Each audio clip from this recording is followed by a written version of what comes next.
আসসালামু আলাইকুম। গরম দুপুরে আপনাদেরকে স্বাগতম।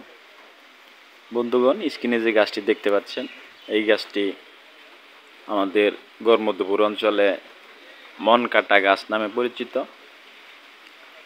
অঞ্চল ভেদে বিভিন্ন এলাকায় ময়না গাছ, ময়না গোটা গাছ, ময়না কাটা গাছ বিভিন্ন নামে পরিচিত।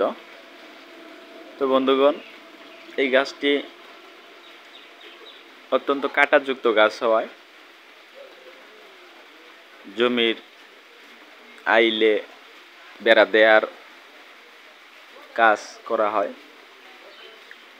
কিন্তু এই গাছটি একটি ভেষজ উদ্ভিদ, বিশেষ করে তান্ত্রিক কাজে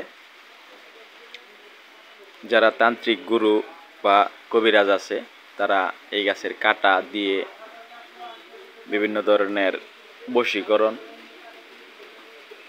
এছাড়াও জিন ভূত তাড়ানোর কাজ করে থাকে, শরীর বন্ধ করার কাজ করে থাকে। এই গাছটিতে সুন্দর লটকনের গোটার মতো, লটকন ফলের মতো গোটা হয়। ফলগুলো পাকলে বেশ মিষ্টি।